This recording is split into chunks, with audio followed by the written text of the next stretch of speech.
Welcome to the Football Historian Podcast. By all means, enjoy it. He will go right to the very top.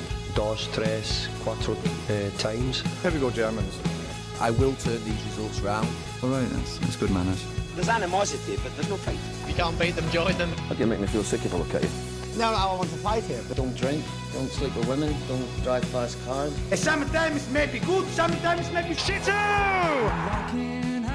Hello, welcome to the Football Historian Podcast. I'm delighted to be joined by Will Smith. The real one. That's what I'm telling them. It's a new question I'm opening with, and It sounds a bit mean, I'm sorry, but who are you and why are you here? Oh, that's quite... I like that question, you know.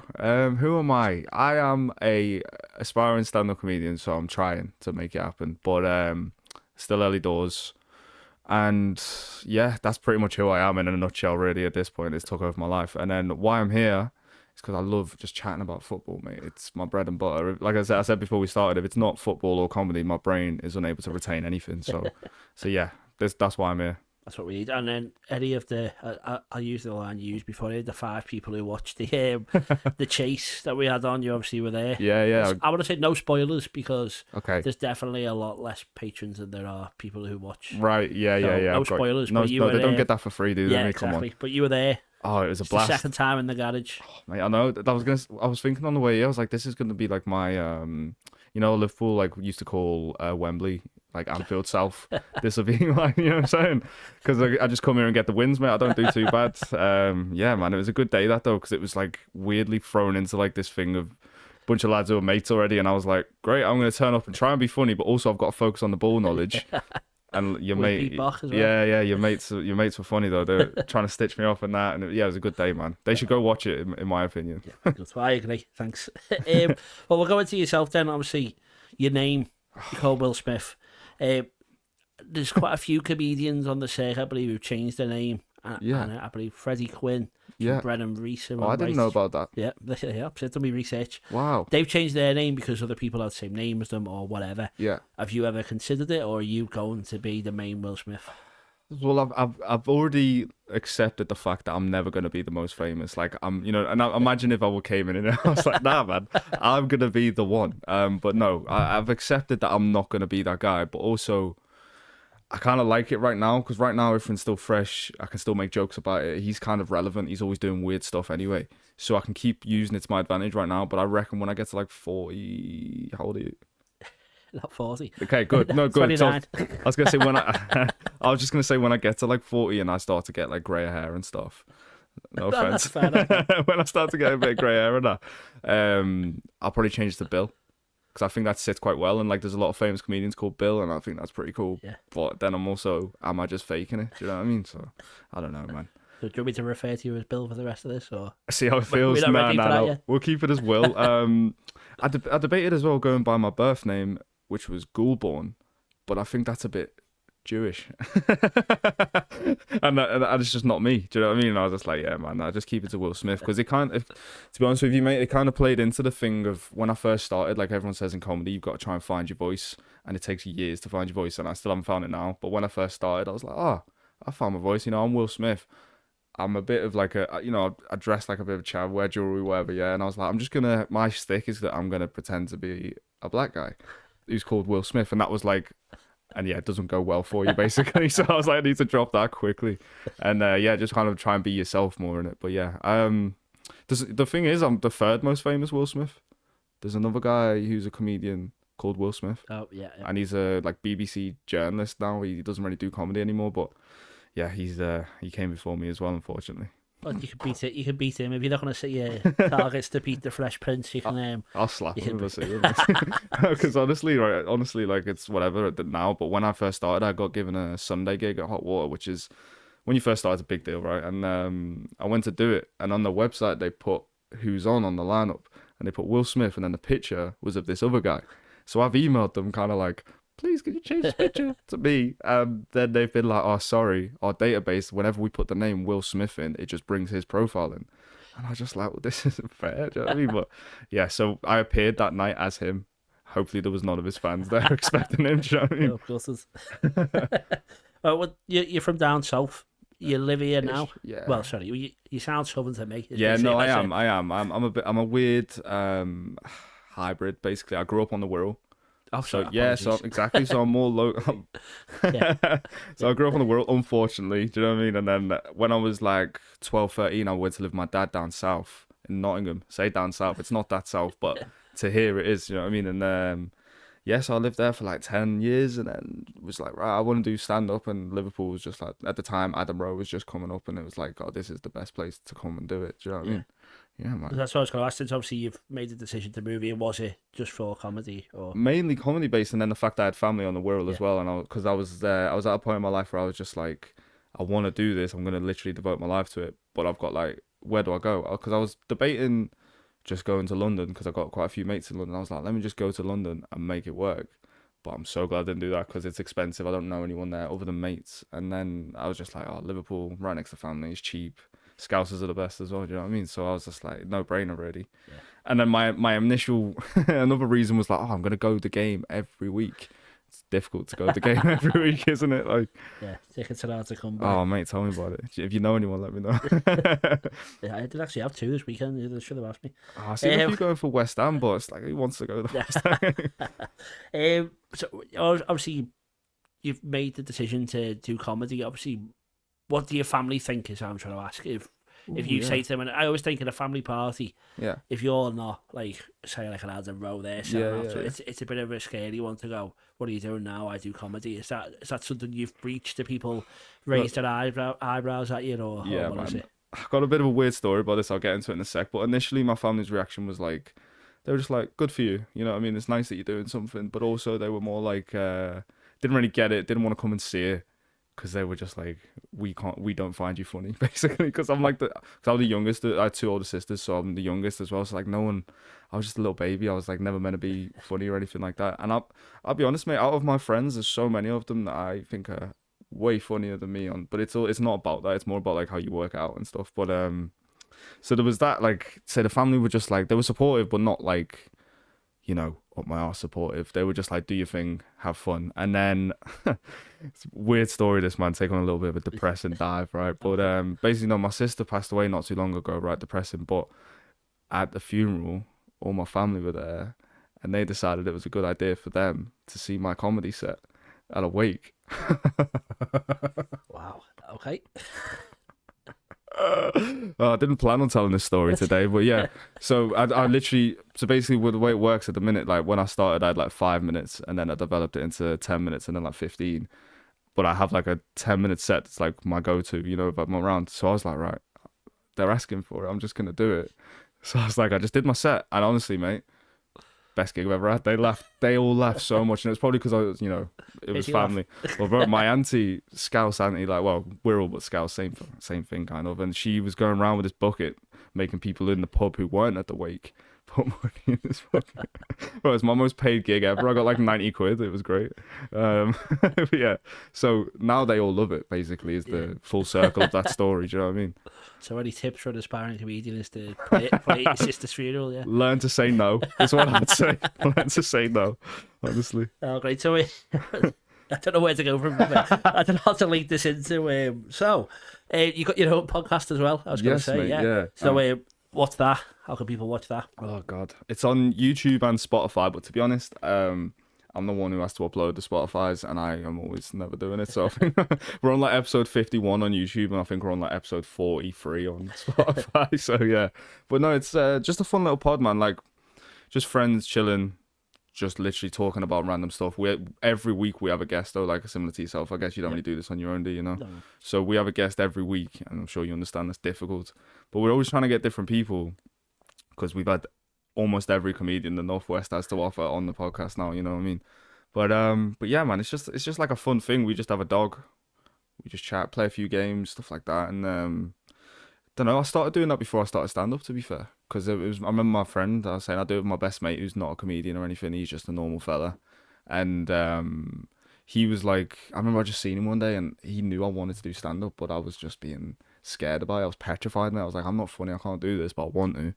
And he was like, should we just start doing a podcast? He's like, at least then it'll be fun, and even if 5 people watch it, it'll still be good.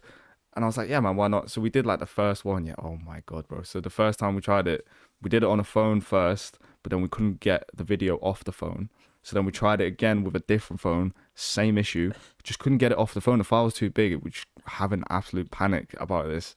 And then, so we were like, right, we've got to do it now. We've recorded 2 episodes and we can't access them. So we were like, right, we just used the laptop webcam and pointed it towards us. And we had like a big mushroom tapestry behind us. I don't know if you've ever seen 4 Lions, but it looked like a video of that. We were just there like, so this is the podcast and we've just recorded 2 episodes. Already burnt out, do you know what I mean? And that was where it started, man. And then about 3 weeks after that, I was like, right, I'm just going to give stand-up a go. And then both of them have just kind of gone like that, you know? But yeah, man, look, it's weird though. We had like a initial kick. We were getting way more views. First video got like 1,200 and we were just like, oh my God. And then obviously it took a bit of a dip and now we get like an average viewing, do you know what I mean? But it's fun, man. I just do it for fun. It's not really anything I'm trying to like go mad with. It's just a laugh with my mate. What's it called? The Big Headed Podcast. Yeah, I should probably include that. I'll know. That'll make it 6. Cheers, brother. Thank you. No, and so I was going to ask you, podcasting and comedy, how important do you reckon they are together nowadays? Obviously, you've done the podcasting first, but it seems like a lot of comedians do a lot of podcasts as well. I think it's massive because like that's how I got into stand-up essentially, and I'm sure we'll go into that a bit more in a bit, but it was just from mainly watching podcasts and stuff and realising that most people who do comedy are just normal people. But you don't realise that when you see them on the stage. Like, if you watched, I don't know, some comics that you like growing up, but like when I was growing up, Lee Evans was always everywhere. And I used to watch him and be like, he is like this phenomenon of a man. There's no way he's a normal fella. Do you know what I mean? He must be like plugged in or something. But you realise that they are all just normal people. And podcast is great for that because there's no, I'm sure you've seen comedy podcasts before. This is like, I feel like this is like a nice, like, setup, you know what I mean? Like it's like kind of cool, but like with a podcast it's just raw. Like people are just going in and they're like, oh mate, you know what I mean? Like the amount of stuff we've had to cut out, bleep out, deleted episodes, you know, complaints from people, like not just us, I'm talking comedy podcasts in general. Yeah, it's good, man. It's a way to express your funny bone is the best way I'd describe it. You just get to do that regularly and who cares, because once on the internet it's done, you know what I mean? Press send and then exactly, bro. If it comes back on me one day, I'll deal with it then, is the way I look at it. Yeah. Well, obviously you went on to do comedy quite soon after, so how did you become a comedian? Was it the easy next question? Yeah, man. How hard was that to send your first email or your first whatever you did there? It's simpler than that, to be honest, mate. And this is the thing you said about advice to an up-and-coming comedian. One thing I'd say to anyone, if you're thinking about it now, do it now. Because I made so many excuses and prolonged it for 2 years. And then when I'd done it the first time, I was like, why was I so worried? It's hard, but it's not as daunting as you think it is. Do you know what I mean? And yeah, like I was, I never thought I'd do it. I was like terrified to do it. Do you know what I mean? I was like, I'm not that guy. I can't perform. I don't even know what I'm doing. Like, because, you know, like, you know, if you get on a bus and say like an old lady drops her purse or something and she asks you for help, I'll like freeze up. Like even socially, I'm not that good. You know what I'm saying? So I was like, how can I ever be that guy? And then I started going to these improv classes. They were like once a week in Nottingham, and it was upstairs above this like old pub, and it would just be a bunch of like 60-year-old ladies in there, all in like nice frilly dresses, just like, oh hello, you're right, da, da, da. And they would be like playing games, like sketch games. And I'd walk in there with like a trackie on and be like, what's happening? And then I just had to get involved, and they didn't know who I was. They didn't care who I was. So it was like doing that and then building that confidence. And then from there, say I moved to Liverpool, and I just turned up to an open mic and then watched it for like 2 or 3 weeks just to get a feel for it. And then I was like, right, I'm going to do it now. Because when you're in an audience of an open mic, you're probably the only audience member. Do you know what I mean? So they get to know you. So they were like, why are you here?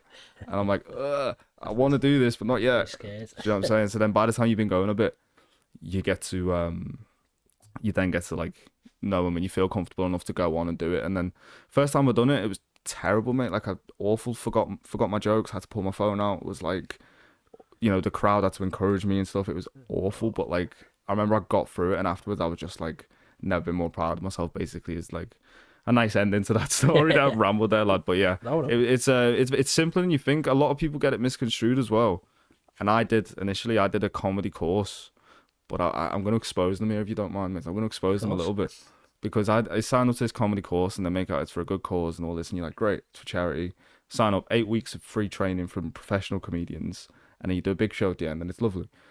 Turned up, the 2 comedians were not professional comedians; they were just like normal comedians, I guess. And they say to you, right, it's 8 weeks of training, but by the 3rd week you have to sell 10 tickets each, and the tickets are £25 for a charity show of amateur comedians. So I was like, well, this is a load of rubbish. So I literally did the first 2 weeks, just took what they could give me from that and then dipped. I was like, I'm not doing that, man. And then just did the proper. So it's just a scam, bro. You know what I mean? Just do it the right way is what I'd say. Just have a go and be bad and get comfortable with being bad, and then you can get good. Is the best way to describe it. Yeah, just do it. I think. 100%. It's like anything, man. Bad on, yeah. So what? How would you describe your style for anyone? On the edge, I guess. So you spoke about Freddie Quinn before, mate. I did a gig a few months ago for him in Preston, and couldn't have gone better for me. Like, I turned up with my mate, and my mate went on in the middle before me. So he went on, and he's gay, and it had been gay pride, so he was like so rough on that day, and he turned up and he just didn't have a good gig. They just hated him. And then I went on after him, done really well, and I was like, oh, this is sick. Freddie seen that I'd done well, and then was like, and then I applied to do another gig of his in Burscough. Do you know where Burscough is? So I applied to do another gig of his there, and this was like a bigger gig with like pro comedians on, and he said, yeah, go ahead. And I was like, oh God, like I've got this chance now, I can't mess it up. Turned up there, it's like this big old theatre. It's called like the Stanley Club or something. Right, but it's like an old like working men's theatre, like, do you know what I mean? Like big curtain, big massive stage, 150 seats. And I've turned up, the first comedian's gone on, done amazing. Little break, second comedian's come on, done really well. I've come on, just gone on with like a brand new joke that I've been doing about Stephen Hawking. They hated me instantly, mate. And I was just like, but this is the thing, I'm still quite new, so I should have gauged that wasn't the right thing to do, but I was just confident in my new joke. And I was like, I'm just going to do it. Yeah. Bad idea. Yeah, bad idea. Probably won't see Freddie for a while, but it is what it is, man. Do you know what I mean? That's what you're going to another one. Yeah. So what is your career goal?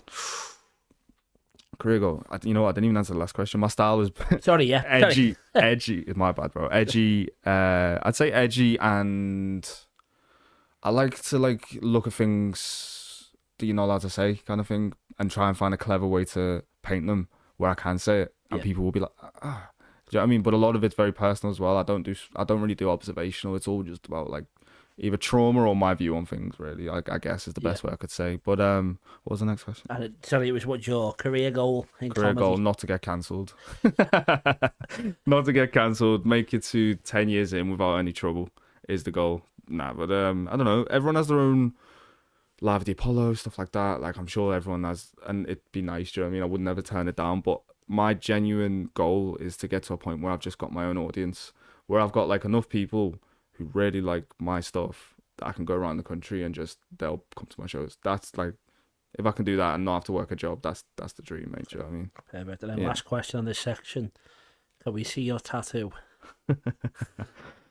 I should charge for this, honestly. At this point, mate, yeah, I'll pull it out. I'll have to move this quickly. Yeah, of course. Get my tits out, but yeah, it's embarrassing, mate. And I wish I could get it removed. Before you show it, show it and then we'll do why. All right. Yeah, I'll tell you why. Do you want me to describe what it is first, or should I just show it? Well, it's up to you. I want to think the most dramatic way is. Let me just show it, and for a good second or so, see what people think. Can you see it properly on there? That's all right. Warren, can we see it, Warren? Yeah, we can see it. Yeah, we can see it. So, for anyone listening, how would you describe that, please, Will? Because basically, there's many ways you can describe it. Do you know what I'm saying? People have asked me if it's like a tattoo of like a Down syndrome lady. People have asked me all kinds of things, and basically all it is when I was like 18, between 18 and 19, I was just working on a building site. So I was like, oh yeah, I need to get some tattoos, you know what I mean, to fit in with the lads. And that idiot, just got a bunch of random tattoos that they're all like meaningful, don't get me wrong, but they're all crap. Like, they're all cheap tattoos, like 60 quid each here and there. I went to get this one done because I had a big space on my arm there. And I was like, I don't know what I want. And I remembered that when I was like 15, it's a really dumb story again. My life is crazy, bro. But I was like 15, I used to be friends with a guy who was a drug dealer. He was a bit older. I say a drug dealer, he just sold weed and that. But he was a bit older than me. and I was chilling with him, and we were just like stoned. It was like 2 a.m, and we're just watching this like documentary, and it's like about the royals being shape-shifting lizards, right? David Icke stuff.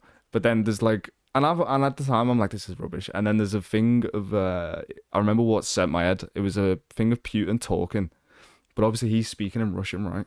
But the subtitles are English. But I have not thought about the possibility of someone just typing whatever they want there. So I thought whatever he's coming through is what he's saying. And he's saying stuff like, I'll never return to Buckingham Palace, the Queen's a lizard, all this stuff. So my head's gone. 15-year-old me, my head's gone. For like 2 weeks, I couldn't sleep, bro. I was telling my dad, I was like, bro, we need to... I was like, this is crazy. So when I was 18, I was like, what can I get? You know, what a fun idea. The Queen is a lizard. Tattoo artist asked me several times if I was sure. I was like, yeah, man, do this. Get it done. And yeah, here we are. And the worst thing that's happened from it, because don't get me wrong, it's fun. It's like a fun thing. People love like seeing it. 'Cause it's like, that's weird. The worst thing is girls have genuinely, I've been asked to wear long sleeve t-shirts to bed. And that's the worst thing about it. So that's why I've got to get it removed, man. Well, because we got to see it before that happened. Because the day after you did the quiz, all the lads were like, have you seen his tattoo? I was like, no, I didn't. They were all sending the video of Kyle, Kyle was in there, sent it. I was like, oh my God, I wish we'd have asked him. Thankfully, you're back in the shows. But that ends our chat about comedy and tattoos. That was great. We'll have more of a chat about footy in a sec.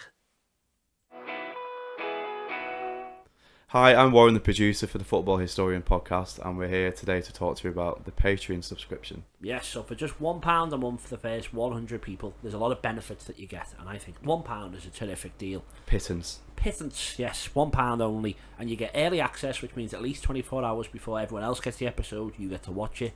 There's also an extra section, we call it the Football Historian Podcast Extra Time, and we ask all the questions to the guests that no one else gets to see unless you're a patron. And on top of that, you're the ones who get to ask the questions. You send them in, we tell you which guest is going to be coming and sitting in this chair. You ask them, we record it, you get to watch it. No one else does. On top of that, we do a monthly special. We did one last night. It was a quiz. You were there. Yeah, bedlam and great content. Yeah, so hopefully you can watch that. As I said, we've got a round on Linvoy Primus or Lionel Messi. We've done mastermind stuff, all that. That's going to happen every month. The bigger this grows, we're going to do it even more regularly. Hopefully it'll be once a week. But we need your support. So to do that, £1 a month for the first 100 people. Your early support will be rewarded. From then on, it's £3 a month if you want to support us. If you want to pay £5 a month, you get all that we've just mentioned, but you get a poster. Warren will sign it, I'll sign it, all the lads. We'll get a few of the guests to do it as well. We'll send that out to you. And then for £10 a month, you get all that, the poster, all the early access, and you get a free copy of any of my books. So I've done one on Billy Liddell, Crossing the Park, Tommy Lawrence. They're all worth at least £20. For just £10, you get a copy of the book, all the stuff we've already mentioned. We'd really appreciate your support. We cannot do this without you. This really is a passion project, and anything people can put into it goes straight back into it. We don't take a wage. We're doing this for free. We're doing this because we enjoy what we do. That's it. It all makes the content better. And I say from just £1 a month, you can make our dreams come true. Thanks for the support. Enjoy the rest of the episode. Welcome back to the second section. Thank you for not running away. You are a Liverpool fan. Aye. But are you much of a player? You know what? I don't know how confident to be with this one because I feel like everyone would say, yeah. I was average for a long time. And then when I lived on the Wirral, basically, because, I don't know, like, you know, it's like when you're growing up around here, everyone's sick of footy, man. There's nothing else to do. Like, everyone's great at footy. So I was bang average, was a goalkeeper as well because I wasn't that good outfield. And then when comes to like doing teams and stuff, I was third choice goalie in the A team, or I was like, you know, first choice in the B team. But I was like, whatever, my school career is whatever. And then I moved obviously to Nottingham, but it was like a village near Nottingham. So the school I went to was tiny. So I was like fat Ronaldo, mate, in that school. I was honestly all over it against these like farmer kids who had 2 left feet, and I was great, mate. So then obviously from that, it's like when like a good player goes out on loan to a bad club, like in a rubbish league, they cook, don't they? You know what I mean? And that's what I was doing basically. So then when I was like 16, got into men's footy, obviously I'm tall in it, so I was always centre back. And in men's footy, 16-year-old centre back, like I struggled, I'm not gonna lie. And then after that, it's always just been 5-a-side, to be honest, mate. Yeah. Got a good touch, not a bad player. I can get about and stuff. But we did don't know if Kyle would have mentioned it. We did a comedians footy match, yeah, not long ago. So that was fun. But we went 2-0 up. I came on because our right back was blowing, put me on right back. literally 5 minutes on the pitch, I gave away a goal. So, it was at Marine, wasn't it? Yeah. Yeah, it was at Marine. Yeah, it was a good day, that, man. Yeah, We, raised money. we had our six-a-side team's 10-year game at Marine as well this summer. Oh, nice. And I scored an own goal and missed a pen. Did you? Oh, that's worse than me. I scored my pen. We did a pen shoot. I scored mine, but yeah, that was great. It gave away a goal straight away. Just couldn't recover from that. Do you know what I mean? It was one of them. My head was gone. Yeah. Well, if we're ever looking for a player on six-a-side, which player? You? Yeah, I just sit in the back and kick everyone, basically. So yeah, that's nice. That's my job. I can read the game well. My legs don't work that well anymore. Yeah. Knees have gone. Yeah. So, obviously, you're a Liverpool fan. Yeah. I assumed you're from down south. I apologise for that. That's all good, You man. have got a bit of a mad accent. No, it's wild. Yeah. So, but I was going to ask why you're a Liverpool fan was less weird when you're from the Wirral. But yeah, it's genuinely, it is all down to my dad. But the thing is with him, my whole family is blue. But my dad, when he was a kid, was just like, sod you lot, I'm just going to be a Liverpool fan. And thank God he did that, you know what I'm saying? Because look at them now. But no, it was one of them, mate. And then, like, you know, first memories of any football thing, like, first thing I wore was a Liverpool kit. It was always going to be Liverpool. I didn't have a choice. And obviously grateful for that now. But, you know yourself, mate, we've been through some tough times. So, like, I hate... Well, I don't hate. I love it. Sorry, when people try and give me stick for being a Liverpool fan, I'm like, you weren't there. Do you know what I mean? You don't realise how bad it's been, and like just everything. Like the first time I went to Anfield, it was Merseyside derby, and my cousin used to work for Liverpool. He used to write for Liverpool. I don't know if he still does anymore. I haven't spoke to him in years, but he got his tickets, and so we went. It was like me, my dad, Liverpool fans, and then my uncle and my cousin, Everton fans, but obviously mixed on that. But I just remember like the atmosphere and like just like to the side of me just seeing like thousands of angry Scousesmen wearing red, just like blue and white stripes, and just going, and I'm just like a little kid, like this is mental. And then 0-0 that game. Craig Bellamy scored one and it got disallowed, so it was like uneventful. But and then the only other thing I remember from that day was my dad, when he's doing You Never Walk Alone, he's got false teeth, they fell out as he was singing You Never Walk Alone. So that was good memory, man. So then from there it was Liverpool, bro. Yeah, pretty much. And then obviously you moved to Nottingham. Yeah. Was it hard being a Liverpool fan in Nottingham? Oh, they hate us there, mate. They hate us there. And I didn't realise because all that stuff was a bit before my time. Like, obviously at Hillsborough, I knew about it, but I didn't know and then it was against them. And then they also tried to make out that if it weren't for that game happening and us doing all that, you know what they say, then they would have gone on and won everything. They Brecon Forest and all this. So they were, honestly, they hated the fact that I was a Liverpool fan. Obviously working on building sites and stuff. Yeah. It was rough, mate. But I did go and I went to quite a few Notts County games because I was just like, you know, the local club, like 12 quid to get in, whatever. I went to a couple Forest games, but that was before Steve Cooper's era and they were boring to watch, mate. Every time I went to see Forest, it was 1-1. Boring game. But yeah, County's good as well. But so I didn't mind them, but they hated me. Yeah. Yeah, fair. I was going to say there can't be many. There would have been some worse places, but probably just Manchester and the rest you probably would have got. Yeah, Manchester or Nottingham, I think, as a Liverpool fan, yeah. So you're obviously being a Liverpool fan. Which team do you hate the most? As you moved around the country a bit, do you have a dislike for Forest because you've had that grief, or no? I don't is it dislike still Everton Forest. Or United? I don't even hate Everton, to be honest. I just like their demise. I don't hate them, though. You know what I mean? I pity them. United, it's hatred. But to be honest with you, mate, nowadays, I think as a modern Liverpool fan, you have to hate City just for what they're doing. I even like Arsenal. And I know they're, you know, if we were fighting for the title, they'd be our nearest challenger other than City. But I wouldn't mind that because it'd be fair game. With City, I just hate them, man. I just can't stand everything about them. So yeah, that's what I think any modern Liverpool would say that. Liverpool fan would say that now, though. Like United, obviously we love beating them, but we always beat them. It's never that difficult, I find. I never worry about United games too much now. Yeah. But City games, mate, oh my God. When do we play them this year? Yeah, well, don't tell me, actually. I'll sleep better.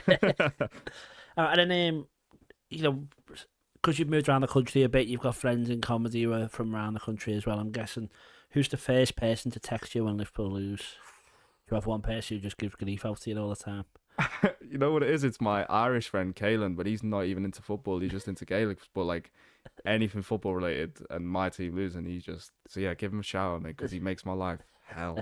It was worse in the Euros because obviously Irish-England, but he even does it for Liverpool, do you know what I mean? But mate... During the Euros, that's probably worse if he doesn't like football. You can't really get him back either. Exactly, mate. He's following the Gaelic scores, trying to get him. Derry lost at the weekend, mate. 2 people watched it. I mean, is there someone that you text then? Is there a person you like to pick on if their team's not doing well? My sister's a Man United fan. She just, again, like my dad chose to be Liverpool against the family's wishes. She did that with United. She decided because of David Beckham and Posh and all that back in the day. So yeah, I'll let her know sometimes when they're bad. But she also doesn't care that much, but it's personal. Do you know what I mean? Yeah. That's fair enough. I'm glad you do that. What are your thoughts on FSG? Question for you. It's difficult because I don't know, man. I don't know what side of the fence I'm on, because I don't dislike them, but also you'd be like, oh, we're so close to the cusp of like greatness. Just do something. Do you know what I mean? But then also like, I don't know, man. Like I feel like half of it's not their fault either. Like that Zubamendi thing. What else could they have done? Yep. You know what I mean? And then there's like the Caicedo. They reckon that was a PR stunt. Who knows what's going on there? But like, I just think where we was before they came in, mate, and where we are now, you could never have a bad word to say about them, because it's chalk and cheese. Like we were in the mud, mate. We were nearly Everton. Do you know what I mean? Like, let's be honest. And now we're not. Now we're chilling. So yeah, I love FSG, but I wouldn't. I think it's one of them. Eventually, it's gonna next 5 years. I think there'll be time for change though, potentially. But then I'm scared for what that is. Yeah. Do you know what I mean? Change isn't always good. Yeah, man. Next one. Will Steven Gerrard ever manage Liverpool? In my wildest dreams, mate. I thought it was destined to be after he got that Villa job, and then it just went kaput, didn't it? Like I don't know what he got wrong. I think he should have stayed at Rangers for a bit.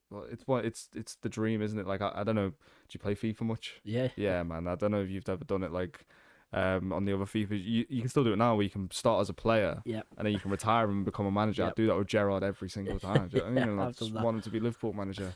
But yeah, unfortunately not, man. I can't see it, but you never know. I can see, but the fact that Alonso's like, I can see him being assistant with Alonso or something. That'd be nice. Do you know what I mean? But yeah, not the main man. See if he smashes it in Saudi. Yeah. Yeah. Is Nemanja Vidic overrated? Against everyone else, no. But if Torres is in town, mate, you know what I mean? He's the worst defender you've ever seen. Like, it's crazy. Because it's one of them, though, isn't it? It's because that's like saying, what, is Joe Matip overrated because he done so well? Yeah, he's next to Virgil, though. Do you know what I'm saying? Like, Vidic done great, but he had Rio Ferdinand next to him. Like, I don't know. I always seen him as horrible to play against, so you can't say he was crap, in my opinion. And he was there. Do you know what I mean? Like, it's regardless. I think he was good, but Torres terrored him, and that was what made that sweeter, because it was him. Do you know what I mean? Like, I think because it was like, oh my god, he's made him look like a child. Yeah. No one does that. Like, I don't think I can recall anyone else doing that to Vidic, really. Can you? No, I don't think so. I think, as you say, if you build him up as a Liverpool fan, it makes that feat even more impressive. Yeah, exactly, mate. Yeah. You're right to say he's the best defender ever, and look what Torres did too. Yeah, exactly. Right, then the last question on this section is for you. I'm going to ask you to build the perfect Liverpool player. Okay. Okay. So the left foot of. Oh my god. So can I do this based? It's Liverpool players then. Yeah. Just so Liverpool, yeah. Okay. Left the best foot. Liverpool player ever. Okay. If you could build him, the best left foot. Left foot of. Has to be John Onorisa. Has to be. I think that's a common answer though, right? You're the first person I've asked, to be honest. But yeah. I had in my head it'd be him or Salah. That's the choice. But yeah, I think if you're looking at it, just a left foot. Rice's left foot breaks legs, mate. Salah's breaks records. It's a difference. You know what I mean? It's a difference, man. But yeah. So Salah's the finesse, but Rice is just as a left. Because I think left-footed players are anomalies, kind of. There's mostly more of them now, but. I remember as a kid, if anyone who was left, I'm right, obviously. If anyone who was left-footed, I just thought they were just a bit special, and his was just, you know what I'm saying? Like, yeah, man, John Onorisa all day. Okay, best right foot. I mean, I know what I want to say, right, but I'm trying to think. Is there? Well, I'll say you can only say one player once there, so you can't. If you pick someone for one, does the brain come into it as well? It might. The football. Okay, yeah. So let me think. It does come up. All right. Well, just for that, then I'll go Alonso for the right foot. Okay, nice. Speed. Speed Salah all day. I'll go Salah. I was thinking Salah or Mane, but Salah's just consistently done it. Like, I don't even know if Mane's fast anymore. Do you know what I mean? Strength. Okay, so I'm trying to think now. What else is to come? I can tell you what's to come if you want to. No, it's all good. It's all good. We'll keep it. We'll keep it fresh. Strength. We'll go for the. See, I've already took Salah. I was gonna say strength for Salah, mate. He's crazy, but I'll go for the strength of Virgil van Dijk. Nice, yeah, he's strong, man. You're not beating him, are you? Skills, Bobby Firmino all day. Like, I've never cried when a footballer's left Liverpool, but I did when Bobby left. Like, just because of how he just gave you so many like memories, man, and he was just different one. Do you know what I mean? He was just something different. Yeah, moment silent for Bobby Firmino, please, if we can. And then finally, football IQ. Yeah, go Gerrard. Yeah. I think I've done well there. You've done well. You kept him in. That's a good player. Yeah. Right, that ends this section. Cool, man. We'll have a quick break, and then we'll be back for a bit more. Tremendous. Welcome back to the next section of the Football Historian podcast. Sorry, Pete. I'm really sorry to interrupt you. Where'd you get that shirt from? Oh, this Lazio number's just from Classic Football Shirts. Where'd you get yours from? Thank you. Mine's from Classic Football Shirts as well. Wow. Well, when I bought my shirt, I used the code TFH10 to get 10% off all orders. Did you use the same? I did. I used a discount code. I think it was the same as yours. Oh, TFH10. Oh, that's great, because if you want to get 10% off all your orders, you can use TFH10 at classicfootballshirts.com. Unbelievable deal. Third section. You still here, Will? Thank you. Yes, mate. First memory of football. Ooh. First memory of football. Would you say playing it or like watching it? Do you reckon, or just in general? However you want to answer the question. Man. One of the first that springs to mind is I remember obviously when you're a kid, I don't know how it works nowadays because obviously everyone's woke now, but when I was younger, I think once we hit 6, we played matches against other kids. Oh, we hit 6 years old. Yeah. So then I remember, I think for like the first 2 games I might have been sub or something, and then so like I'm still sub and I'm like, right, my chance is gonna come, but I'm petrified. I've never played anywhere outside of my garden or training with the team. Like, I'm petrified. Like, I remember I've come on and the corners came out to me on the edge of our box, so I should go the other way. I'm facing the other way with the ball at my feet. I've seen like a bunch of open space in front of me, people coming towards me, and I've panicked. I just hoofed it back towards our goalkeeper. Luckily, he saved it. Yeah, that was my first ever contribution to a football game, and I almost scored no goal. So that's like, I was like, we ain't going pro. Parents on the sideline just demoed. Like, but no, I think exactly. I think the other team gave me man of the match. They used to do that in kids games. No wonder why. I was buzzing as well. I was like, I got man of the match because I was crap, mate. But yeah, that was like my first ever, like, because I remember the anxiety of getting that ball and being like, whoa, like, what do I do now? No idea. Kick it at my own goal. Fair enough. It's a good first memory. Yeah, man. Best game. So I said, did you go the match often or not? Because we can be you were there. I tried my best, but it's difficult. You can pick one you were there for and one you weren't there for if you wish. Or... Okay.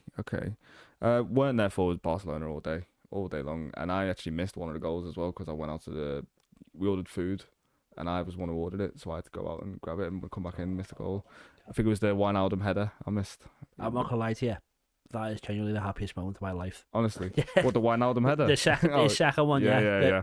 So just so you know, that moment you missed is quite comfortably the best moment of my whole life. Yin and yang, mate, you know what I mean? I missed out, you enjoyed it. You were getting a chippy. Yeah, I was I lived the best moment ever. Anyway, carry on. You know, it was from Mackey's as well. How stupid am I, lad? Idiot. But yeah, so that was one that I weren't there for. That was unreal. And then one that I was there for. Imagine I've got a couple, but I won't go into them too much. But there was a Liverpool game. Remember we played Porto a couple of years ago and Thiago scored that wonder goal. Wasn't a great game, but I took one of my best mates from down south, Liverpool fan, never been to Anfield. Managed to get 2 tickets for that. It was his first ever game. And the fact we just seen that happen was like, what the hell? And then, but I remember years and years and years ago, must have been Roy Hodgson era. Either Roy Hodgson era or Kenny, but it must have been, it was definitely Roy Hodgson era because it was after Rafa and we were in the Europa League. We played against Trabzonspor and their fans were underneath us, so we must have been in the upper Annie Road and they were in the lower. And all you can hear is just that they're so loud. Trabzonspor's Turkey, right? So they're all just crazy Turkish fellas just going mad underneath us. And then I think we're 1-0 down, and then we've got the equaliser. I can't remember exactly. But I remember Milan Jovanovic. Do you remember him? Came on and scored a bullet header for a winner, mate. And I just remember it was like one of the maddest things I've ever experienced. You know what I mean? And it was so meaningless. And it was like probably a group stage game or something like that. But probably, I don't know. But yeah, that was the one that I'll always remember. Have you ever seen that clip on Neighbours about Milan Jovanovic? No, what, he's on Neighbours? No, it must have been some bloke who was a Liverpool fan who just managed to convince everyone. But like, they're doing like, it's like when you see footy on Corrie. It's like the worst thing ever. Yeah. But they're all playing footy, and they go to like one day you could be a world-renowned soccer star like Milan Jovanovic. I remember watching that, it's the maddest thing ever. That's such a mad shout from them. Where is he now? That must just be a random Liverpool fan who's managed to convince everyone he's the best player in the world. Where is he now? You know, I wonder, man. He's probably on next week, probably. What is the greatest era of football history? So you must be aware now about the thing going around the internet, the minute Barclaysman and stuff like that. So I think it's that. I think it's the era, which is what is the Barclays era? It's like 2000. Yeah, it's probably like what do you reckon? 2002 to 2009, something like that, maybe. Yeah, but the years I would have experienced would have been. I'd say for me it's 2006, 2010. That was like, but I don't know when it actually changed over, so I might be a bit out of time there. But exactly. That era of just like Arsenal, Chelsea, Liverpool, United, just old kits, managers that had been around for years. Like it was just quality, mate. Yeah. And I don't think we've had anything like it. Even the ball used to get me excited. Now I just see it, I'm like, you know what I mean? Like it's not the same anymore, unfortunately. Like the total 90s. Yeah. It was mad. Again, sorry to go off, but the Gerrard's Olympiacos goal it scored with that Premier League yellow ball, which I always think is mad. I don't know when the point was when they didn't do Champions League balls or whether it was just a final or something. But when you watch that back, it's mad. But anyway, carry on. That's blew my mind, that, bro, because I always just assumed they had the Champions League. That's what I thought as well, but when you watch it back. Nike must have had a deal on with Champions League, UEFA at that point or something. Yeah. That's crazy, man. But yeah, that's the thing. It's not been the same since. Like, do you remember Yossi Benayoun, mate? Oh my God. You know what I mean? Like, he just Israeli fella just turning up on the left wing. Like, it doesn't happen today. Players are too like protected. They're all very similar. Like, I don't know. Every right back looks the same these days and stuff like that. Like, it's all just it's lost its way a bit. Football. Obviously, we still love the game, but I almost envy the lower league supporters now because they're still living like real football at the minute. Do you know what I mean? Okay, that's fair enough. I think that it has took a resurgence recently, hasn't it? Yeah. Right, now this is the one that you did your homework for. So the top 5 Liverpool players of all time, and then however you want to change that question for you is fine. Okay, so I'll go from 5 to 1. Okay. And I must say this first. I'm very remiss that Dirk Kuyt has missed out because Dirk Kuyt is one of my all-time favourite players, but he just missed out for me based on the list. So number 5, just based on how mental he was, and to be honest, he was like my first. He's a goalkeeper, so you probably have to guess who it is. But he was, for me, when I first started watching Liverpool, he was like my keeper because obviously I knew who Dudek was, Istanbul, but I was 6 years old when that happened. Like I don't remember too much, unfortunately. And so Reina was like my keeper, and then for the first few years of me loving Liverpool, he was my keeper, and he was bald and like 28. Shaved head, and like he was mental as well. There's always videos of him like on planes when they were traveling, and he was like the life of the party. And I just love Pepe Reina, man. And like, do you remember the way he used to kick a ball? No keeper did it like that. Yeah. Do you know what I mean? He was just different gravy. Side sweep on it. Yeah, man. And he was just, everyone tried to replicate it at school and stuff like that. And it was just, Reina was the GOAT, man, for me. I loved him for a few years, and then obviously he's still playing now, but he fell off a cliff already for us, didn't he? He became a bit of a calamity, didn't he, towards the end? And I just think, imagine if he'd stayed as just number 2, he'd still be there now. Probably, mate. Yeah, he'd be knocking about. I mean, Adrian did it for 4 years and barely played for us. Yeah, I would have loved him, mate. And then number 4 is one. Many reasons why. Just like his purple patch for Liverpool is unforgotten. His song is like monumental, and he just didn't look like he should have been as good as what he was. He looked more like a dog. Maxi Rodriguez runs down the wing for me, mate. Honestly, number 17, just different gravy player, and he was just like, I think he was a player like he wouldn't get anywhere near a team in the Prem in this era, I don't think, because he was just like a rugged dog winger who pace, that's all. Yeah, man. But he was good, and he scored some goals for us, man. And he was one of them where I, like I say, I based these mainly off the ones that I enjoyed when I was younger, because now football's on its ass, lad. The third on the list, and to be honest, I probably should have put him top, but the other 2 you'll understand why I didn't. The reason he's in here though is because he was who I tried to replicate myself on when I played footy. Obviously, I was miles off it. But he was like, every kit I had every year, I'd get him on the back as well. It was the guy who eats nails for breakfast, Martin Skirtle. You know what I'm saying? You got to appreciate Skirtle, haven't you?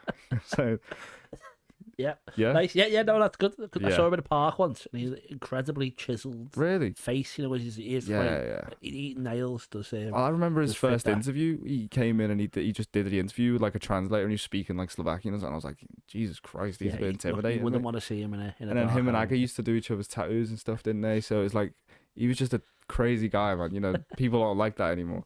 Obviously, he again atrocious today. Probably got an awful touch on him, but yeah, not much of a passer. Yeah. no, and I swear he still plays, and he has hair now. Yeah, he plays up front, I think, in like the Slovenian third division or something mad like that. Yeah. I'll have to find out what team get their shirt, get skirt on the back, and then number 2 was a close number 1 for me, but only because the first guy's just got such a place in my heart. But number 2 is Bobby Firmino. Never expected from Bobby Firmino what we got from Bobby Firmino.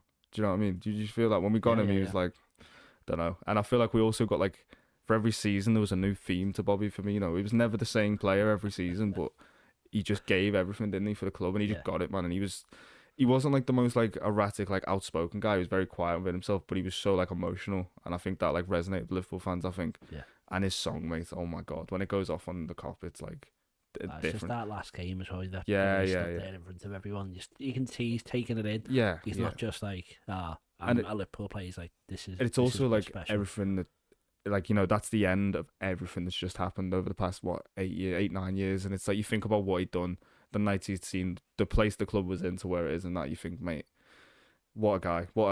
He's one person I'd love to meet, you know, just to have a picture with him. I don't know, it sounds cringy, but I would love to have a picture of Bobby Firmino. But not as much he's as a special treat tonight, yeah. We decided to interview you, not him. He's on the other side of the camera. But he's not as good as your number 1. Number 1 is El Nino, mate, Fernando Torres, just because I'd never seen anything like it, you know what I mean, for my club. I'd never seen anyone take, like, for Liverpool at that time, I'd never seen anyone just, other than Gerrard, who was like, right, we're better than you, we're going to take the game to you. Everyone else is kind of like looking to Gerrard, and he was just a boy, man. And obviously it ended sadly, but I remember those 3 seasons where he was the GOAT. Do you know what I mean? And I'll remember that forever, man. And he was, like I say, he was the first like superstar I fell in love with, because obviously, like you say, you Gerrard's your Carragher's, but they're like the furniture at the time. You know what I mean? Does that make sense? Like, so Torres was just this like sexy signing. You know what I mean? His blonde hair and his armband and his song and everything was just a lot of song revolving like around my choices. But it's important, man. I think if you've got a dead chant,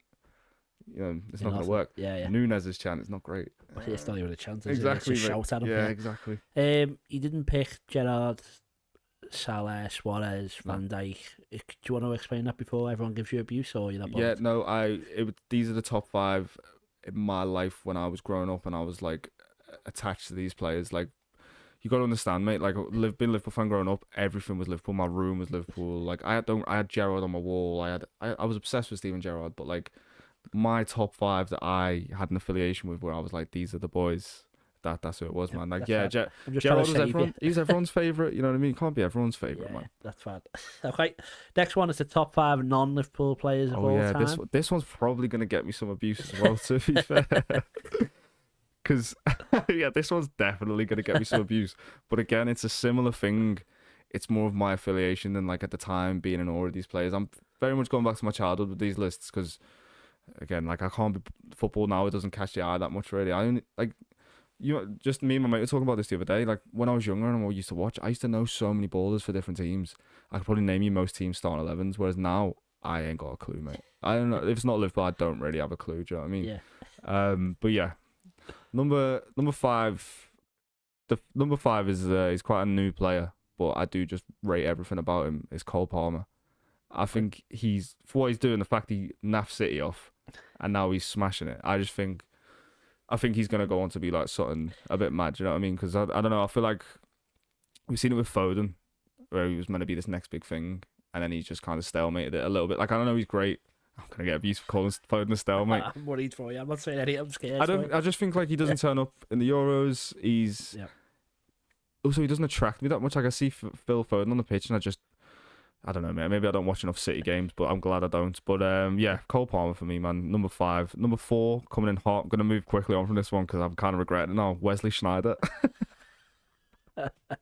Okay. Do you know why that one's based on? That one's more based on FIFA, to be honest with you. Back in the day, he was very overpowered, shaved head, T90s and stuff like that. He was decent, man. He was decent, and he won the Champions League. Yeah. So you can't really deny that he should be in anyone's list. Yep, that's you know the what I mean? caveat. Well, Thank you, man. Did you see that the transfer rumour to Liverpool about him? Remember that on Twitter? That's probably where I got some bloke just basically started a rumour and made out he was an agent. No way. He got talked about on Soccer Saturday, and it was like right at the early days of Twitter. And then he just came out and was like, "This is what's wrong with the media. I don't even know anything. I've got no connections. You're all talking about this on Sky Sports. I'm proven. Don't listen to anyone you see online and all that." It was massive though. It was getting bigger and bigger. Mad. No one listened because everyone believes everything they see online. I read the gossip column on BBC and I'm like, ooh, but but nah, like Wesley Sneijder. Imagine if he was linked and we signed him and we put Gerrard a bit further back and put him behind Torres. Come on, mate. Do you know what I mean? I don't know. Just saying.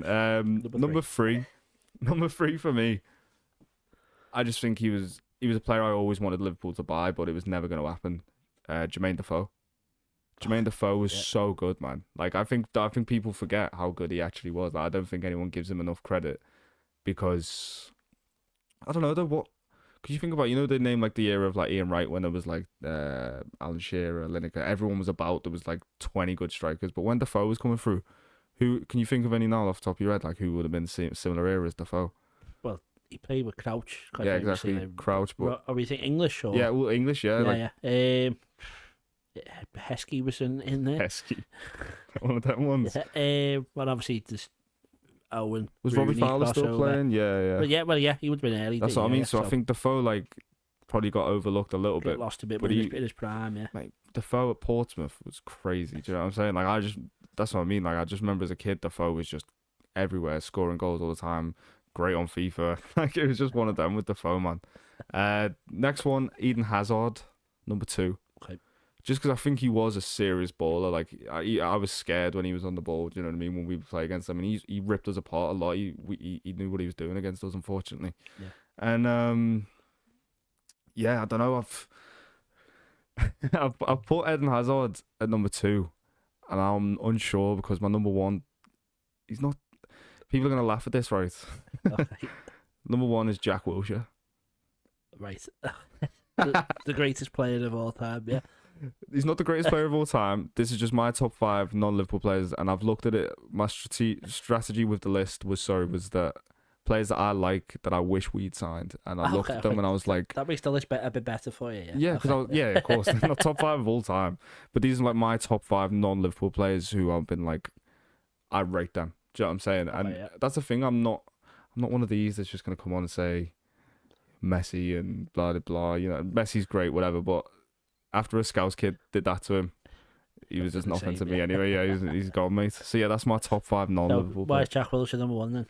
Because I think he could have been something unbelievable if he had the chance, and I think he still was. And also, he's a geezer. He's such a geezer. Like when you watch him like talking on like Talksport, or whatever, he's very like down to earth, knows what he's talking about, loves the game. Still coaching now, isn't he? I reckon he'll be a good manager when he gets his like teeth into it a bit. And I just think it was sad because he could have been. No one's seen an English midfielder do that to Barcelona midfield like that ever, and ever since. Like it's never really been done. English midfielders now, we're struggling, mate. Do you know what I'm saying? Like, and he was top, and unfortunately, it ended bad, man. Okay, well, so that's why I give him number 1 sympathy vote. That's fine. I'm gonna safe to say that we'll never see Martin Scale get a show for top 5 Liverpool players and Jack Wilshere win the best. There you go, man. Mix it up. That's why you're here. That's fine. That's it, bro. The next one is an all-time 5-a-side team. Yeah, all-time 5-a-side. This is a bit more on the nose. I reckon you might agree with some of these a bit more. So we've gone for a formation of goalie and then 1-1-2. Nice. Okay, so we've gone Courtois and goal. And I thought about this before, and I was like, there's definitely better keepers I maybe could have gone with, but I think we'd have 8 Champions Leagues if it weren't for him, mate. He's just unbelievable. Like when you think about it, for Madrid, he's been there for years, won it all. Like Courtois, you can't really take it away from him. And then centre back, and I was thinking about it. He wasn't who I wanted to put, but I thought ball playing 5-a-side. I'm going to need someone who can carry it, who's not going to mess about and have a bad touch. So I've gone for Thiago Silva. won it all again. Do you know what I mean? He's done everything. He's still playing. Is he still playing? Is he retired? Yeah, he's gone to Brazil now. Yeah, that's what I'm saying. He just built the special juice, mate. Do you know what I mean? Them Brazilians. It's weird, isn't it? With Brazilians, they either lose the legs at 28 or they go to like 50. It's no in between. Centre mid on his own, just dictated the play. I've gone for Luka Modric. Nice. I don't think there's a better modern centre midfielder that's like in the past 10 years. Really, I can't think of one. De Bruyne maybe, but De Bruyne does a bit of everything. Don't he? Modric is. Yeah. You know what I mean? And then up top, I've gone very, very cliche, Ronaldinho and Henry. I don't think you can ask for much more than that up top on the five side. Yeah. I'd put that up against anyone's five side team, mate, to be honest with you. That's pretty good. And then a super sub. Ooh, a super sub. All right. Rough card. Divock Origi on the bench.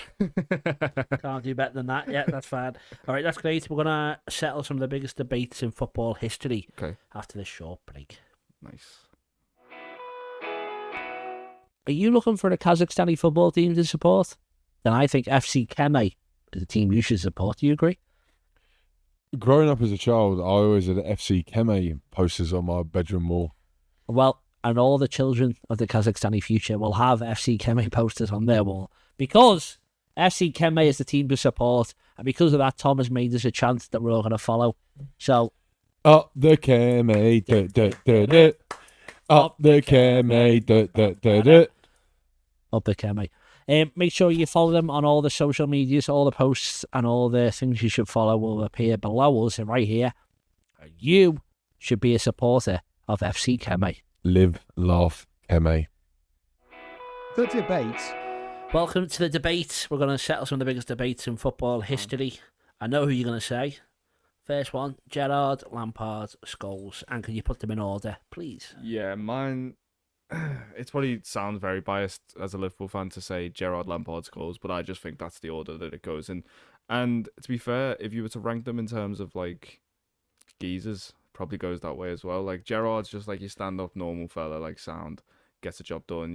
You know, like Gerrard gives me the vibe of like he has a bit of a Milner. He's a bit of a Milner day to day, but then on the weekend, you know what I mean, bit of Gaza comes out or something. And then Lampard.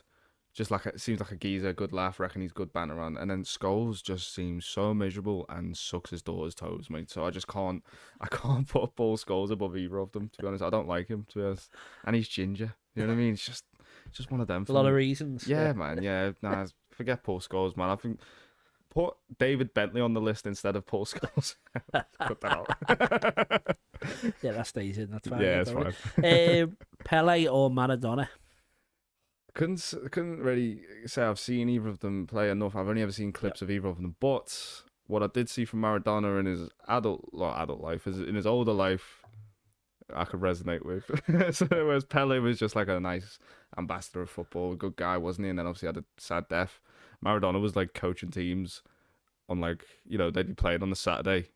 He'd like pause his 3-day weekend bender to come and coach the game and then get back on it or something. Like he was just an iconic guy. And I think that's the beauty of football as well, though, is it's like Sunday League level. Even the blokes that will turn up with a beer belly hanging from the night before and score a 30-yard screamer. Like Maradona, how many times was he affected by the night before and he's still been the best player on the pitch? Like, I think that's incredible. Do you know what I mean? So, yeah, Maradona, man. He could still probably play today, man. Do you know what I mean? Yeah. Just off his head. Right, Messi or Ronaldo? No respect for Messi anymore after that kid done him over at Anfield. That was one of the best things I've ever seen in my life. And to be honest, mate, I did have a bit of an affiliation for Ronaldo when I was younger. Like when I was in like prime school, that's when Ronaldo started becoming like CR7 and like the brand. And I remember I had like the coiffed hair and the earrings and everything. Even though I was a Liverpool fan, I just wanted to be like Ronaldo. I was a centre back with like 10 with like pink mercurials, you know what I'm saying, stuff like that. Like I was just loved Ronaldo, so it would have to be him for me. I think he's just, as an all-round player, Messi's technically the best thing that's ever existed, I think. But all-round player, I think Ronaldo's just, okay, in my opinion. What about you? Have you ever answered that question? Messi. You Messi? Oh, yeah, fair enough. Actually, I was Ronaldo for a while as well, but then I just think... World Cup did it for you? World Cup, I just think I was wrong before as well. Just looking at it, I think. But I think, just Messi can do everything. Yeah. I think Ronaldo can do stuff, but... They're both very good. That's the issue. Is the free kick he you scored. sound like you don't like them. Well, no, that's the thing. I didn't mind him, but he was never my favourite. And then it was like the whole Liverpool, that Barcelona thing. I was just like, you know what, Messi. Yeah. But when he scored that free kick at their place against Alisson, I've never seen anyone do that to Alisson. Really, and it was ridiculous. So he really slow mo of that, and it looks like Joe Gomez deflects it in. Really? Yes, I saw it the other day. Because I'll get it tattooed on me up around that. If you can just throw conspiracies at me. Honestly, I did see that. The more you look at it, the more I don't actually think it was going in. I'll watch it again. Yeah. All that. That was the best free kick ever. It's one of the two. If Messi and Ronaldo were the best players of the last 10, 15 years, who was the third best behind them? So I got a lot of stick today at work for this because I was telling people that to this, I would say Suarez. People were trying to throw Neymar at me, and I was like, "Get out of here with that chat." I'm sorry, but the way Suarez captivated the Premier League, destroyed Norwich City's reputation, even though they didn't really have one anyway. But like, he was just different, man. He was just, and there's a thing with Liverpool as well. A lot of people don't get it, right? My mate Jamie, I was saying about with the podcast earlier, he's a Brighton fan. Hates it when Liverpool fans, when we have that flag that says like, we see things they'll never see and stuff like that. He hates all that, and I'm like, mate, you don't understand. Do you know what I mean? Like like I don't know. It's hard to say, but like you don't understand how good Suarez was, and with Liverpool, like when someone gets it, it's just like Do you know what I mean? I think Suarez just got it. He was a scumbag. He had his socks low. He bit people. He didn't care. Do you know what I mean? I was like, I respect that. So yeah, he's the best player I've ever seen, other than them two, 100%. Yeah, that's fair enough. Yeah. And he was quite good at Barcelona as well, which I think is important to add on to all that. Yeah. I didn't like the idea of him being somewhere else. Though, no, man. I know. Yeah. It's sad the way it helps his argument for this, but yeah, that's fine. Next one, goalkeepers: Buffon, Casillas, and Neuer. Can you put them in order for me, please? Ooh. Yeah, because when I put Courtois in earlier, Casillas was going to be my other option. Because I never I don't know. I think it might be one of them things. I guess when I see a player get done, I lose a little bit of affinity. So when Mane lobbed Neuer, and when we went to the Allianz there, I was just like, well, he just sat him down. You know what I mean? And obviously Neuer was a bit older and stuff like that. But I'd say Neuer's third for me because I never really liked him anyway. And then I'd put Casillas top. So by default, that means Buffon second. Yeah, Buffon, but like legend of the game, you know what I mean. But he only ever did it in Italy, really, didn't he? Did he play in? He went to PSG for a bit, but yeah, it was he did it. 95% Italy. Yeah, home game every week and that. You know what I mean, mate? Whatever. But yeah, that's right. Next one is: would you rather be captain of England to win the World Cup, or captain of Liverpool to win the league? Oh, mate, I don't know. Nah, I don't know. I think it's easy. Like obvious answer is Liverpool win the league because I think that just, to me, that would mean more. Do you know what I mean? But like England winning a World Cup is like, and I pretend that I don't have that much. I don't care about England, but every time a tournament comes around, it just gets me, and I hate it how much it gets me because every time we get disappointed. Do you know what I mean? And I'm just like, never again. But yeah, it would have to be winning the league of Liverpool, man, because it's just I want that to happen every year. And imagine like completed life, mate. What else do you need to do after you've done that? Jordan Henderson can do whatever he wants, mate. He'll always be a legend. Do you know what I'm saying? And that's like wasn't even like the best technical player, but he's still done that. And yeah, man, it's something that's like a big dream. Yeah, okay. Not going to happen. That's it. Maybe one day, but no, it's not going to happen. I apologise. It's never going to happen. It's all right, mate. Right, we've got 2 left. Is that right? Yes. So, who's the greatest manager of all time? Ooh, you know what? It's difficult, isn't it? That because most of the ones that you could put against Fergie were very before my time. There's no way I'm going to say Fergie. I think Guardiola is probably the most recent argument, but similar reasons you wouldn't want to say him, I'm guessing. No, so Ancelotti's good. Mourinho's great as well. Mourinho's great. Also managed United. If you can't say Ferguson. But he didn't like them either. Do you know what I mean? Oh, it's a tough one. You know, I like seeing like English managers do well, but then there's not been that many of them that have done well. I'd have to go Klopp. Sorry to be a boring answer, but I'd have to go Klopp, I guess. But like, yeah, best manager, favorite, not best. It'd be Neil Warnock, proper. If he could have just figured it out with a big club, mate, imagine it. But yeah, Klopp's got to be the best because I'll never say Guardiola or Fergie. I liked Wenger, Ancelotti. They're all coming close, but Klopp did it for us lot. You know what I mean? And that was none of them could have done that. I don't think. Yeah, don't think anyone could have came into that Liverpool team and done what he did in, well, I know it took him 9 years, but Jesus Christ, you know what I mean? Like, No, yep, I think that's fair enough. You would agree? Biased head on, yeah. Yeah. But, what would you say? I think it's hard to go against Guardiola, to be honest with you. I think what he's done now, he's done more than Ferguson's done in terms of domination. Winning 4 in a row. Yeah. No, I wish I never asked you. 5 out of 6. I don't like hearing it either, to be honest with you. I'll cut that bit out. The last one then is a simple question. Who's the greatest football team to ever exist? So it can be for the game, it can be for a tournament, it can be for however long you want to make it, but who's the best team ever? See, I genuinely struggle to look away from 1920 Liverpool, and I've got my Liverpool fleece on me. I'm very biased, but I struggle to look further past that because it wasn't like, obviously it was the first time, but it's not the first time that under Klopp we've got to like March or maybe end of Feb, March, and like the quad's on. Do you know what I'm saying? And obviously that year we did, and it was just like, and I don't know, I just think it's that, or it's going to be early days Mourinho's Chelsea, I think. Because they were so tough as well. Do you know what I mean? They had such Drogba up front, mate. Do you know what I mean? Lampard in his prime, like John Terry. I feel like Chelsea at that time as a Liverpool fan, they were everything we wanted to be in terms of like the big club, the stars and everything, and we were never there. Do you know what I'm saying? But yeah, I'd say the Liverpool team that won the league, man, for me, for sure. Fair enough. Well, that concludes our chat about football, about history, about comedy. But anyone watching at home, what do you want them to do to help you out? Yeah, man, go check my Instagram out at Will Smith Stand Up. And everything I post on there is stand-up related pretty much, or just like stories of me doing my day-to-day life. You might see my dog, but I post everything stand-up on there. If you want to come out to a gig, that'd be great to see someone. Imagine if I seen someone who was like, oh, I seen you on that, and came to see your gig. We'll see. We'll see, mate. Odds are, but yeah, man, like, just come and see a gig, get out of the house, laugh at live comedy, and then obviously if you go to my Instagram, the podcast info is all in there as well. It does have its own page, the Big Headed Podcast. We don't spell it big headed because we're wolves. We spell it big headed, so it's ED''D, Big Headed Podcast. Nice one. Well, thank you very much for coming. Second journey. Next time I have to get you a match ball or something. I have to do that. Honestly, brother, literally. You know what? I was hoping there was going to be a trophy lift after I won the quiz, but there wasn't. It was just a bunch of your mates sad outside. Yeah, that's all we need. Don't worry. That's the best way to do it. That's the best trophy you'll ever win. You won. We both won that day, brother. You know what I mean? All right. Well, thank you very much, and thank you for watching at home. Cheers, man. Shake your hand on. Nice one. Thanks for having me, brother. So far away. Cheers, mate. Your arms longer than mine. We'll see you next time on the Football Historian Podcast.